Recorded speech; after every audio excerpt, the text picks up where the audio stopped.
chaînes. Hey, Jésus est venu briser les chaînes. J'ai un Dieu tout-puissant qui est toujours avec moi. Un Dieu tout-puissant avec moi, avec moi. J'ai un Dieu tout-puissant, oui, qui est toujours avec moi. Il est toujours avec moi. J'ai un Dieu tout-puissant, trop puissant. Il est trop puissant avec moi, avec moi. J'ai un Dieu tout-puissant, qui est toujours avec moi. Il ne se lasse point.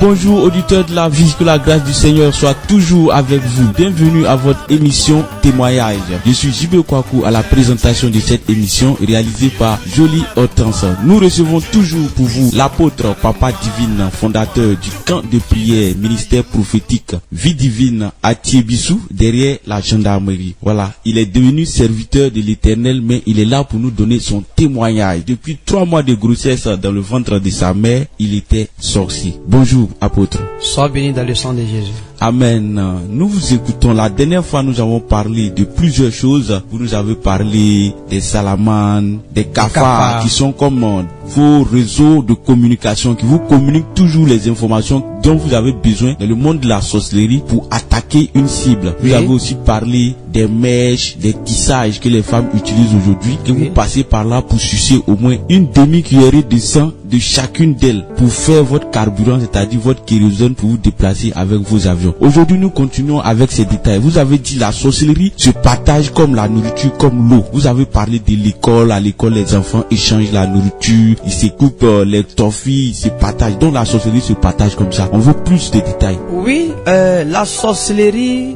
vraiment qu'on fait beaucoup attention. Parce qu'en voulant, ne laissez pas votre enfant aller demander de manger n'importe où. On peut l'envoûter, on peut l'ensorceler, on peut l'empoisonner, mais on peut le rendre la sorcellerie inconscient. Même on peut prendre son intelligence à partir de là. Par la nourriture, par la nourriture, par des choses. Donc il faut beaucoup prendre soin de ces enfants, ne pas les laisser manger n'importe où. C'est pas enfants, sont même les grandes personnes.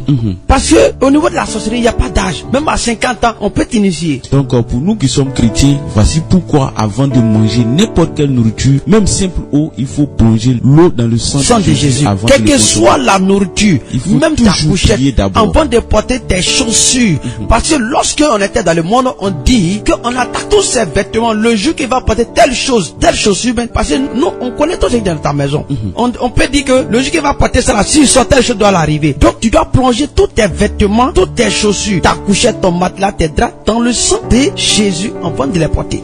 Ne laissez jamais votre chaussure dehors. Je vais vous donner le secret. Souvent vous trouvez que souvent tu es fatigué, tu oublies ta chaussure dehors. Le jour tu rentres dans la maison, tu dors. Et puis tu trouves que en rêve sont en train de courir derrière toi. Au lieu de courir pour aller en vitesse, tu cours, genre tu fais marche arrière. Vous remarquez ça? Tu cours en reculant, oui. Tu cours en reculant, ça dit tu n'as plus de pression pour partir. Ta chaussure est restée dehors. Donc quand il met ses pieds dedans, ça lui permet de suivre toutes tes traces. Mais tu n'as pas de force pour avancer. Mais si tu as Jésus avec toi, tu vas trouver un coup, tu te perds et puis tu te trouves ta capacité. Mais si tu n'as pas Jésus, non, tu sais dont tu prends. Parce qu'on t'affaiblit même. C'est ça. Pourquoi nous nous transformons par les animaux, par des chiens, par des bœufs, par des buffles, par des masses pour pouvoir poursuivre des hommes? Parce que vous, quand vous voyez le son souvent, tu trouves que toi-même en réalité tu es l'homme. Mais tu trouves que c'est un chien, ou bien c'est un serpent, ou bien c'est un bœuf qui te poursuit. C'est parce que quand nous avons la transformation des animaux, plus on a la force par rapport à l'homme. Donc on peut te poursuivre pendant des kilomètres sans être fatigué. Donc à bien comprendre, dans le monde de la sorcellerie, vous utilisez plus le règne animal pour pouvoir tenir bon pendant longtemps. Oui. Parlant de courses déjà, quand vous vous transformez en chien, en lion, vous pouvez courir plus que l'homme. Voilà. Donc c'est pourquoi vous utilisez le règne animal pour pouvoir le règne animal, attaquer. puis dès qu'on a les dents, donc dans nos dents déjà, il y a des venin dedans. Donc une fois qu'on te mord, on peut sucer ton sang. Souvent tu peux trouver que la personne dort puis quelque chose l'a mordu. En réalité, c'est le matin, ça me commence à le faire mal puis aller. Ça commence à pourrir. Ça c'est la sorcellerie. Non, ça seulement je suis prêt. Mais si on m'invite 10 000 fois, je vais... Vous étiez prêt, vous étiez prêt. Oui, non, je suis prêt pour développer tout ce qu'on a fait, tout ce qui se passe là-bas. En tout cas, je suis prêt pour dire tout. Même si on m'invite dans les églises, je suis prêt pour aller dans les témoignages. C'est dire aux gens que voilà, voici. De sorte que nous, les chrétiens, on sache comment marcher. Parce que quand on était là-bas, on nous a envoyé pour venir attaquer les chrétiens. Voilà, papa, comment reconnaître un sorcier? Merci, que Dieu te bénisse. Amen. Alléluia. Mais Tu sais, par exemple, tu es avec, je prends un exemple terre à terre. Tu as ta femme à la maison, il n'y a pas d'histoire avec tes enfants. Tu dis, bon, j'ai un cousin, tu viens, ben, j'ai une cousine, tu vas venir. Donc, lorsqu'elle arrive à la maison, tu commences à contacter entre toi et ta femme, il n'y a plus de sentiments, tu n'aimes plus ta femme. Voilà, tu l'aimes plus. Il y a les histoires, les palas, les chouchous, tu commences. Faut faire très attention. C'est pas ta femme qui a le défaut. C'est pas le mari qui a le défaut. C'est celui que tu as envoyé là. C'est lui qui a le défaut. Parce que la première mission d'un sorcier, c'est vous détruire le foyer. Ou bien détruire le travail de l'autre. Ou bien tu travaillais, puis dès que lui est arrivé, tout est bloqué. Tout s'est fait. Attention, faut le faire partir, tu l'enlever. C'est ça. Donc, pour mieux comprendre, le sorcier, dès qu'il arrive, il vient toujours mettre des blocages dans la vie. Ça, seulement, c'est le premier travail qu'on lui donne. Parce qu'au fil de la main qu'il gâte, au fil de la maison, on les gratte. Au fil de la main qu'il gâte, au fil de la main, on te donne plus de transformation. Bon, donc c'est comme une armée, on peut le dire comme voilà, ça. Donc au fur et à mesure qu'il arrive à accomplir ses missions en détruisant la vie des gens, tu es gradé. Il devient gradé. Voilà. Wow. Mais en dehors de ça, comment reconnaître facilement un sorcier pour ne pas aller loin? Bon, pour quelqu'un, mais lui-même il travaille pas d'abord, mais comment le reconnaître facilement? Bon, c'est pas facile si tu n'es pas rempli dans le Saint-Esprit. C'est pas facile. Parce que même le sorcier peut venir causer avec toi, mais il peut laisser sa sorcellerie à la maison, hein, et puis venir causer avec toi. Si tu n'es pas fort, toi, il n'est jamais sorcier. Donc c'est pas facile. Il faut un homme de Dieu. Tu es beaucoup rempli, tu peux connaître le sorcier. Ou bien il a fini de te saluer et puis te dépasse. Quelques minutes après, tu sens derrière ta nuque un choc. C'est lui qui t'a fléché comme ça. Il flèche par les yeux. Il lance ses flèches par les yeux. Il lance ses flèches par les yeux. Et le sorcier marche sur la main. Et puis quand tu lui dis bonjour, il te salue par ses pieds. Et puis il te répond par son anus en croyant que c'est ta bouche. Puis il te dit bonjour, c'est de faux. Le vrai en bas. Donc à bien comprendre, le sorcier ne marche pas comme l'homme marche physiquement. Sauf-souris, Akbani. Il se renverse. Il se renverse. Maintenant quand tu le vois comme nous, comme ça, on est bien habillé comme ça, hein. Tu peux dire bonjour, tu le salues à la main. Mais lui, il te salue à le pied, tout ça en main. Oh, c'est le pied. Tu lui dis bonjour, souvent tu lui donnes les bises par les joues. C'est pas juste ses fesses tenter d'embrasser. Donc déjà, le sorcier est à l'image de la chauve-souris. De la manière la chauve-souris est toujours renversée. Quand elle s'accroche sur l'arbre, c'est comme ça le sorcier marche toujours renversé. Wow. C'est pourquoi nous utilisons souvent, quand tu vois l'hibou est sur l'arbre en haut, l'original en bas. Quand l'hibou est sur l'arbre en haut. Si tu vois hibou accroché en haut, il n'est pas en haut, il est en bas. Bon, je ne comprends pas. L'hibou, je le vois accroché en haut, mais il n'est pas en haut, il est en bas. C'est lequel qui est en bas? C'est le faux qui est en haut. C'est le faux hibou qui est en haut. L'oiseau est en haut. Lui, tu s'est transformé à l'hibou, il est déjà en bas. Lui, il est déjà en bas. Pour opérer la mission. Maintenant, lui qui est en haut déjà, lui, il est comme le caméra. Lui, il est en train de cibler tout ce qui vient de gauche à droite. Voilà. C'est pourquoi tu vois toi des hiboux là, comme ça. Et ça retourne comme ça. Donc, l'hibou, le faux, c'est-à-dire l'oiseau est en haut. Mais le missionnaire, le sorcier qui est là, lui, il est déjà en bas. Mais il laisse l'hibou en haut pour que l'hibou puisse filmer. Distraire les gens. Voilà, distraire les gens et puis lui rentre pour faire l'opération. Voilà. Nous vous écoutons. Auditeurs, auditrices, nous recevons pour vous l'apôtre Papa Divine, fondateur du camp de prière ministère prophétique Vie Divine. Il est situé à Thiébissou, derrière la gendarmerie. Il était sorcier. Aujourd'hui, il est serviteur de l'Éternel des armées et il est là pour nous rendre son témoignage. Papa, nous vous écoutons. Ok, c'est là donc j'ai essayé d'être plus puissant que la sorcellerie. C'est là que j'ai commencé à aller dans le monde astral. C'est-à-dire dans le monde pour aller encourager Lucifer lui-même. Donc j'avais des tentations à faire avant d'arriver. J'avais des incantations à faire. Voilà. Donc j'ai des sacrifices que je devais faire. Donc bon, je vais pas trop aller dans les sacrifices là. Donc j'ai fait ces choses là. Et puis un coup, on m'a dit d'aller dormir au cimetière. Et lorsque j'ai placé les 7 bougies rouges, je les ai allumées. Et j'ai commencé à faire le dessin. Et quand j'ai commencé à faire la première tentation, la chose est venue. Ils disent, parce que si tu as peur que tu cries, tu deviens fou, ou bien ça t'avale, tu meurs. Donc je sais que c'est ma vie qui est en jeu. Donc le premier a passé, le deuxième c'était un python. Donc elle est venue, qu'elle a ouvert sa bouche, il a voulu m'avaler. Quand je l'ai attrapé, je me suis retrouvé directement au bord de l'eau, au bord de la mer. Et quand j'arrive au bord de la mer, il y a une femme qui sort sous l'eau. Et elle arrive. Et elle me dit, parce que mon nom état civil c'est Loi Marisson Ezekiel Trésor. Elle dit, mais Trésor, tu fais quoi ici? J'ai dit non, je suis venu, je sais pas, je me retrouve ici. Elle dit bon, mais ta camarade, je dis je n'ai pas de camarade. Elle dit bon, d'accord, viens, on va partir. Viens, je t'invite chez moi. Il dit ok, parce que ils m'ont déjà dit que déjà si tu veux avoir accès là-bas, donc faut tout faire pour avoir une copine, la sirène des eaux. Et quand elle est arrivée, elle a attrapé mes mains. Mais je ne sais pas nager, je vais faire comment? Mais elle a attrapé mes mains. Au fur et à mesure, on descend, en train de descendre sous l'eau. Au fur et à mesure, quand l'eau arrivait ici, quand l'eau arrivait là, j'ai commencé à voir les les mâchoires des poissons. Les mâchoires des poissons ont commencé à sortir. Et puis un coup, on est allé sous l'eau. Et arrivé sous l'eau, waouh, il y a les grands étages sont plus jolis que les étages que je vois sur la route ici là. C'est ça. Encore sous l'eau, encore, c'est notre monde. Et elle a demandé d'être sa camarade. Mais puisque je voulais quelque chose, parce que papa, elle, c'est facile d'arriver à l'autre côté. Et elle était ma camarade. En ce moment, j'avais une camarade sur terre qui s'appelle Marina. Donc de là-bas maintenant, je puis avoir acheté maintenant, quand je suis revenu, je puis faire l'intentation, tuer les 4 personnes qu'ils ont demandé, et puis maintenant faire couler le sang sur le tapis rouge, aller trouver dans le réseau de Lucifer. Sous l'eau. Sous l'eau. Donc, à bien vous comprendre, vous voulez quelque chose, vous voulez avoir plus de grades dans la sorcellerie, et donc vous êtes allé à la rencontre de Lucifer, qui elle habite sous l'eau. Voilà. Parce qu'il y a un autre monde sous l'eau. Sous l'eau. Lucifer lui-même, il n'habite pas sous l'eau. Amen. Amen. Lucifer lui-même, il habite au 2e ciel. Mais son règne, son palais est sous l'eau. Et plus balèze que la grande église du monde, la grande Vatican. Au Vatican. Le Vatican, tu vas mélanger son 5, ça vaut pas encore le palais de Lucifer. Sous l'eau. Sous l'eau. Sur la mer Rouge, il y a un côté qui tourne, on dirait tourbillon comme ça. C'est là, en bas, tout à fait profondément, que c'est là-bas son palais se trouve. Donc déjà, à bien vous comprendre, il faut dire que Lucifer lui-même n'habite pas sous l'eau. Il travaille sous l'eau. Il n'habite pas sous l'eau. Il n'habite pas sous l'eau. Il est sur le 2e ciel, mais son règne se trouve sous l'eau. Il gouverne tout ce qui est sous l'eau.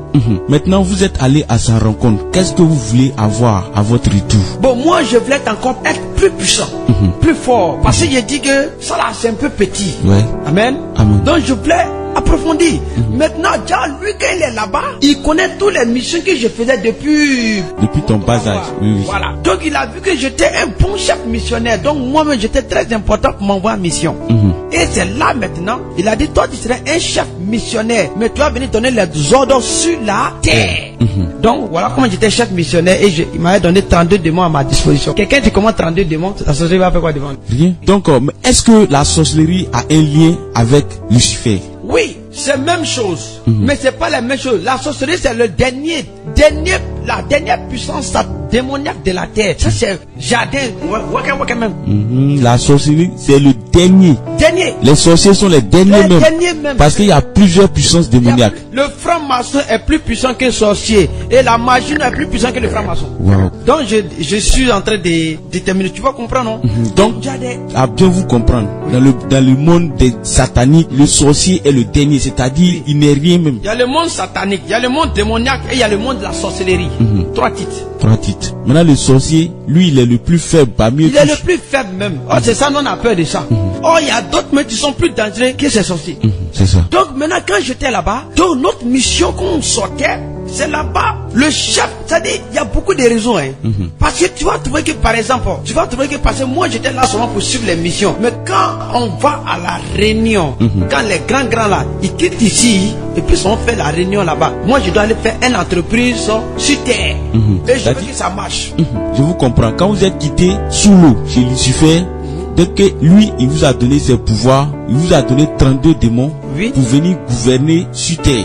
Voilà. Donc maintenant, vous-même, vous êtes devenu un chef de la sorcellerie. Merci, un chef démoniaque. Maintenant, ça a dépassé le niveau de la sorcellerie. Tu n'étais plus sorcier, maintenant tu es devenu un chef démoniaque. Oui, mais tu dis que puisque tu travailles maintenant avec les démons. Il y avait 32 démons. Donc les 32 démons, moi-même je gouvernais les démons. Oh, les sorciers même ont peur des démons. Parce que les démons sont plus puissants que les sorciers. Maintenant, comment reconnaître un démon? Comment savoir qu'il y a un démon dans ce lieu? Les démons esprits, on ne le voit pas. L'esprit, on ne le voit pas, mais comment sentir sa présence? Bon, puisque tu n'es pas dans ce domaine, c'est pas facile. Sinon, il y a des démons, mais ils se transforment en l'homme. Il y a des démons qui pètent là. Chacun de nous a des démons. Tu sais, dans le corps de l'homme, même sans démon peut rentrer. Il y a des poches dedans. Il y a des poches dedans, même sans démon peut rentrer, sans que tu le saches. Maintenant, c'est en posant des actes, des caractères qui ne sont pas semblables. C'est l'esprit là qui te pousse à faire des choses. Mais il y a plusieurs esprits. Par exemple, tu peux avoir l'esprit de mari de nuit, l'esprit guerrier, l'esprit de vol, l'esprit de la séduction, l'esprit de la pornographie. C'est pas la même chose, c'est chaque démon. Il y a le démon de la pornographie, il y a le démon de guerrier, il y a le démon de vol. Tu comprends un peu? Donc chaque démon a son travail. Il y a le démon de la séduction. Le démon de la séduction là, lui ça c'est un côté de Lucifer, lui-même qui travaille beaucoup dans le monde. Ça c'est un côté de son corps, un côté de sa transformation informations, parce que lui, il prend tout ce qui est beau, les belles femmes, les beaux garçons, et il te lance qu'on appelle un sort qu'on appelle, qui a été ensorcelé de l'amour, de la séduction. Tu comprends, non? Il y a des sorts qu'on lance là. Même quand ta femme t'a déroulé, tu regardes. Une autre femme, oui, voilà. Parce qu'elle a déjà l'esprit de Lucifer qui en est. C'est bien, elle tire, c'est comme aimant. Voilà. Donc ça te tire. Tu comprends un peu? Donc maintenant, comment on a commencé à travailler ça? Par exemple, je viens, il rentre à terre à terre. On dit non, je veux que moi, ma créature de l'alcool que je vais créer là, marche. On dit bon, tu as combien de pourcentage à donner? Parce que tu sais que quand tu crées plus d'alcool, plus les enfants Dieu tombent. Donc tu t'attaches avec lui pour signer un contrat. Et puis si tu es d'accord avec son pacte, ton truc va régner. Mais pendant des temps d'abord, quand vous signez, il faut respecter ce Tu comprends un peu? C'est ça. Ok, et c'est là maintenant, quand je venais maintenant, suite avec les 32 démons, on nous disait qu'on avait besoin de spermatozoïdes pour créer des choses. Parce que de jour en jour, il y a les églises qui sont en train d'être créées. Maintenant, comment faut faire tomber les églises? Parce que beaucoup, donc les femmes comme garçons, ils sont beaucoup faibles en matière d'amour. D'autres ne peuvent pas supporter. Et d'autres vont se cacher pour aller faire un coup avec préservatif. Toi, tu es un homme de Dieu, ou bien tu es un serviteur, ou bien tu es un appelé. Parce qu'en bas, quand on est là-bas, on voit tout. On connaît ceux qui sont appelés par des signes, par les étoiles. On connaît tout. On voit le monde à comme donc ça. Déjà, dans le monde de la sorcellerie, en voyant l'étoile de quelqu'un, vous pouvez détecter déjà qui sera. On connaît qui peut devenir demain. Autant dans la grossesse déjà. Mais la seule chose qu'il ne peut pas savoir, qu'il y a un secret dans ton cœur, tu n'as pas dit, lui il connaît pas. Une fois que tu fais sortir net, c'est déjà parti. Ça va arriver de l'autre côté avant que toi-même ça n'arrive là-bas. C'est ça. Deuxième point. Donc j'étais dessus. Donc quand il finit de faire la chose, il dit Dieu l'a pas vu, il l'a jeté. Automatiquement, nous on envoie un démon pour venir récupérer le spermatozoïde pour partir former un démon qu'on appelle le démon contrôleur. C'est lui qui va contrôler ta vie parce que ça vient de ton sang. Ça vient de ton sang, ça veut dire que c'est venu de ton corps. Donc comme tu l'as jeté, c'est un truc de sang, c'est comme ton enfant. Donc ce démon-là, tu vas le chasser, tu tombes, tu retombes, tu tombes, tu vas, tu te lèves, donc c'est lui qui fait ça. Wow. Auditeurs de la vie, nous sommes à votre émission témoignage et nous recevons pour vous apôtre Papa Divine, fondateur du camp de prière ministère prophétique Vie Divine à Thiébissou derrière la gendarmerie. Il est là pour nous donner son témoignage. Il était sorcier, mais il a accepté Christ. Il n'est plus sorcier et il est là pour nous rendre son témoignage. La sorcellerie qui mine tant de familles en Afrique. Asseyez-vous bien et écoutez parce que c'est un témoignage vraiment édifiant, un témoignage qui peut nous servir, oui, nous servir parce qu'il nous donne déjà comment reconnaître un sorcier, comment l'éviter, quels sont les moyens par lesquels les sorciers passent pour attaquer les cibles, comment ils ont les réseaux, les informations sur les cibles. Donc tenez-vous bien et écoutez bien. La sorcellerie nous fatigue. Voilà, papa, nous vous écoutons. Ok, maintenant on vient sur le rouge à lèvres. Tout à l'heure on avait posé la question, autrefois, on avait posé la question sur le rouge à lèvres. Vous voyez le rouge à lèvres un peu salé là. Quand on met, c'est un peu salé, il a un goût un peu piquant. Il a le même goût un peu comme le spermatozoïde. Goûtez un peu le sperme, goûtez un peu le rouge à lèvres. Les goûts sont à peu près un peu même chose. Un peu de mélange dedans, paf, ça passe. Donc le rouge à lèvres, quel est lui son rôle directement sur la cible? Le rouge à lèvres nous permet, comment on peut appeler ça, aimant. Comme un aimant. Oui. Ah non, c'est là, non, son rouge à lèvres, mais mes frères, regarde comment sa beauté est. Ça veut dire que la transformation de Lucifer en train de incarner dans ton esprit, c'est-à-dire il est en train de mélanger tout. C'est pourquoi maintenant tu trouves que même il y a des femmes qui travaillent pour le démon Lucifer, tu se promets même, dis-moi, maintenant les Égyptiens portent caleçon. Vous pensez qu'ils ont créé ça comme ça? C'est Lucifer qui a été de renverser les enfants de l'éternel Dieu. Parce qu'il connaît que ces enfants-là, ils sont très puissants. Dieu va les utiliser plus tard. Donc il faut les renverser. Donc maintenant, le rôle du rouge à lèvres, c'est-à-dire le rouge à lèvres... On doit beaucoup se méfier de ça. Le rouge à lèvres attire l'homme. Donc, mais est-ce que maintenant, le rouge à lèvres là, le rouge à lèvres joue quel rôle sur la victime? Le rouge à lèvres. Le rouge à lèvres, par exemple, on peut mettre quelque chose sur, vous savez, amen. Vous savez souvent, beaucoup de filles qui vont à l'église dimanche, les vendredis, etc. pour aller croiser les grandes croisades, et ils utilisent beaucoup de rouge à lèvres.